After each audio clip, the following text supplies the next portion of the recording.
let her do that. So, we come to January-ish, when this all started really coming out, and it's been a few months, and you've got, and then the father starts breaking the silence. That's when Michael Graham starts paying attention. The long chin-pulling Globe article is December, I think. It was December, that's right, December. So in January, February, it all started happening in November, and it was a November to December time frame. And so you guys know as much as I do. So see, I'm starting to tell the story, and you guys can all fill in. I've been covering it, you know, as much as I can. So then, it all starts coming out. And then, the judge gets mad. Because, oh my Lord, you broke a... So, call him back to court, and the judge says, well, I guess I really can't, you know, put you in jail for saying something about your kid. So he backs off on that. And the gag order's lifted. Then more media pressure comes up, and then all you people start going to, you know, Children's Hospital, and in front of the court, and all you know, those sorts of things, to fight for what you think. And the thing is, you know, when I first heard it, it was February, I think I first heard about this, and it was February, because I was at a Franklin Center for Good Government, something or other that I go to. I go to these training sessions that they put on. And everybody's like, well, what's going on with Justine Pelletier? I'm like, huh? You know, and I pretty much pay attention to Massachusetts, but it was like right after Glenn Beck started doing stuff about it. What do you mean? So they started telling me, so I started looking into it, and I'm like, God, there's got to be something I'm missing. Because the first thing everybody says is, there's got to be something I'm missing. What am I? They're not going to do that. There's got to be something I'm missing. But when you sit and you have people that you trust, and for me that's been Jim Lyons and Mark Lombardo, who if they said let's go jump off a bridge, there are a couple people in the world that I jump off a bridge with, my parents, my brothers, and probably Jim Lyons and Mark Lombardo. I mean, I'm telling you, straight up, these guys are solid. Jim is a solid family man. Jim has gone through DCF. Jim has adopted 2 older children. When they were in some pretty bad homes, when they were, you know, in their right around the time they turned 10, and has raised those kids as his own, and adopted them. So Jim's salt of the earth people. They've been involved in Jim's family's been involved in the pro-life movement, the pro-family movement, for a long time. Good, salt of the earth people. So Jim tells me, he's like, I talked to them. He's like, because I was someone that was like that. There's got to be something wrong. It's got to be something that I don't. Then they talk to him. Then Dr. Phil talks to him. I don't know if you guys read the. Have you read the Keith Abloh piece? Yes. Keith Ablow's like, yeah, that's the one I missed. I've been doing this forever. And there ain't nothing wrong with this family. Dr. Phil's episode had the highest ratings he's had this year, by the way. Right. You know, it's. I mean, there are professionals that do this for a living that are like, this family's not messed up. Something's messed up here. It's a pattern with DCF? It is a pattern with DCF in Children's Hospital. Okay. I have found 4 other cases where Children's Hospital has taken a child because of a medical diagnosis that the parent didn't agree with, and has called that medical abuse. There's also a nickname for this. Yeah. Have you heard the phrase parentectomy? Right. So, like, there was one. I'm trying to remember. One that sticks out is a family from Switzerland, actually. And there's a $4 million lawsuit pending in the Massachusetts courts right now because of this. Daughter comes over as like an exchange student or something, gets taken. The mother comes and says, oh no, you're just coming back with me to Europe. And they're like, no. And then they take her. Eventually, probably the Swiss consulate gets involved, and they take the kid back. It was like, I think she overdosed on drugs at her host family's house. So her host family had some drugs, and the girl overdosed on them at the host family's house. How old was she? Whatever, 15, 16, somewhere in that day. So that parent's suing. There was another one with just a competing medical diagnosis, and from out of state, and they're like on vacation, and they went to Children's Hospital, and Children's Hospital took them. It always seems to be out of state people.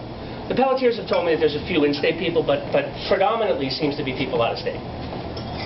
So, you know, after all this stuff and all you crazy people were making noise and having media show up in front of things, the judge gives out this ruling.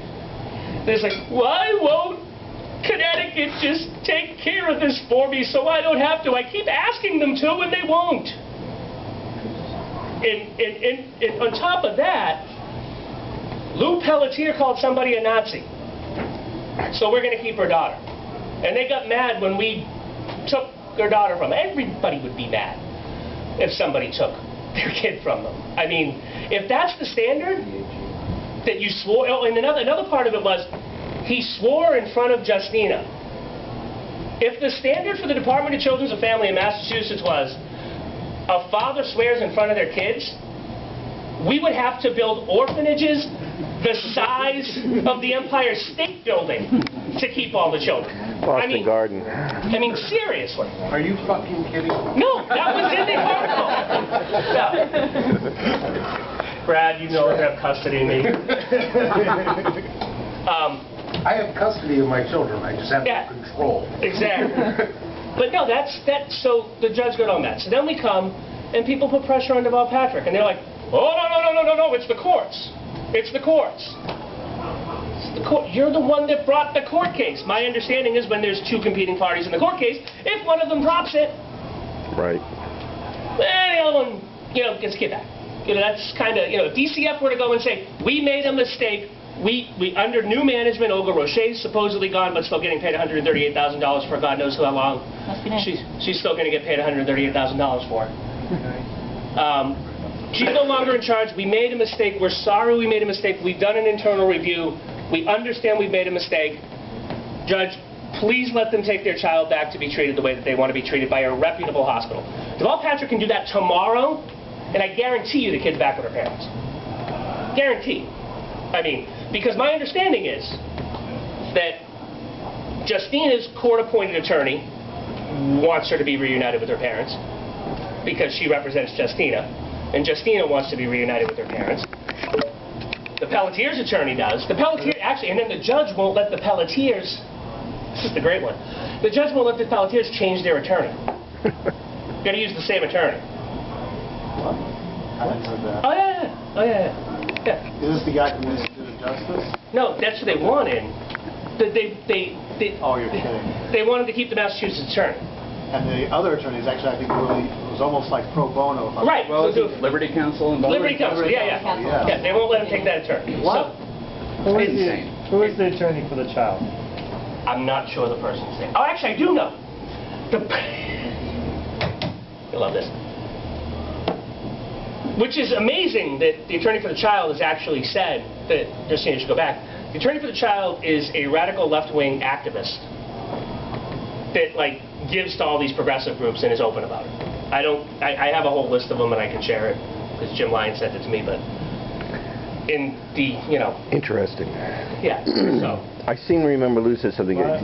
She misrepresented the fact that she's actually really, her employer is by one chain of separation, Children's Hospital. Right. Oh, Okay. But even this person is saying that Justina should go back to her parents. So there's, now. And maybe that's because of all the pressure and some of that stuff has come out.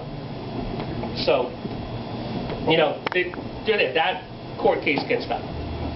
What grounds do they have for denying their right to change counsel if they want?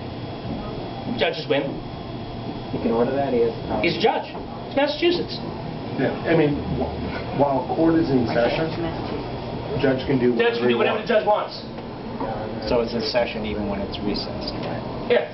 Right. It's subject to review, but... Right, but there is no real review of the family court system. That's probably another problem. But so while this is all going on, Jim Lyons, and you can read it on Red Mass Group, Jim Lyons and Mark Lombardo have been fighting with David Linsky, who's the chairman of the Post Audit and Oversight Committee. He just wanted them not to say free Justine to do a review. Just do a review. You should do a review. It'd be nice if you did a review. We cannot review something that is in front of the courts because that would be an abrogation of the separation of powers. And the courts are doing it and it hasn't been reviewed yet, so we can't review it until after. Seems like, and he went back and forth with me on email on the same thing. And I said to him, and that's when the email stopped, is, well, my understanding of the separation of power, you have three co-equal branches of government, and if one wants to look at the other co-equal branch of government, they probably can. All right? that's, you know, that is what my idea of the separation of powers is that, you know, there's not three silos, there's three people checking each other so one doesn't get bigger than the other. But what they were really looking at is the executive, not the judicial. No, they were looking at the judicial. Well, they're saying that it's judicial because everybody is saying that it's now in the judge's hand and there's been a judge's ruling so nobody can do anything. Because the judge's ruling. That's some That's what they're all saying. separation of powers there. That's what they're all saying. So, you know, we go, so she's still there, they're fighting. So Jim Lyons last week files an amendment with Mark Lombardo that would do three things. Now, and if we can take the camera off right